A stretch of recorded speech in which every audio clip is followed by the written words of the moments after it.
আর চারটা ছেলে ছিল। ছেলেগুলোর নামও ছিল আজব। একজনের নাম ছিল পচা, আরেকজনের নাম ছিল বাসি, এবং আরো যে দুই ভাই ছিল তাদের নাম ছিল গন্ধ ও ময়লা।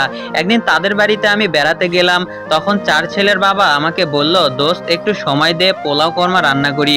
আমি বললাম, আরে ওইসব লাগবে না, যা আছে তাই দে। তখন সেই চার ছেলের বাবা মানে আমার বন্ধু বলল, পচা ভাত আন, বাসি তরকারি আন। আমি ভাবসাব ভালো না বুঝে আমার বন্ধুকে বললাম, থাক দোস্ত, আজ আমি খাবো না। তখন ওই চার ছেলের বাবা বলল, এত কষ্ট করে এসেছো, তোমাকে কি না খাইয়ে ছাড়বো? গন্ধ ডাল আন আর ময়লা পানি আন। তখন আমি আমার বন্ধুর পা ধরে মাপ চেয়ে এক দৌড় দিলাম। আপনি কি জানেন, আমি অনেক দিন ধরেই চুলকানির সমস্যায় ভুগছিলাম।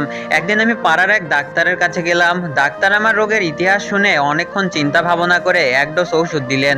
আমি খুশি হয়ে বললাম, এবার আমার চুলকানি চিরতরে সারবে তো ডাক্তার? ডাক্তার বেশ গম্ভীর হয়ে বললেন, এটা চুলকানি সারার ওষুধ না।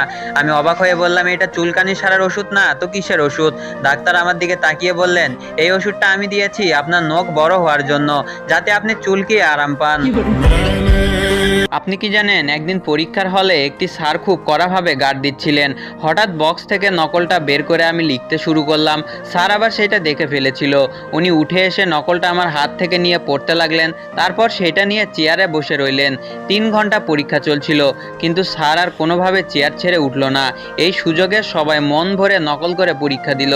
পরীক্ষা শেষে সবাই আমাকে প্রশ্ন করলো, কি রে, তোর নকলে কি লেখা ছিল যে স্যার 3 ঘন্টা চেয়ার ছেড়ে উঠলই না?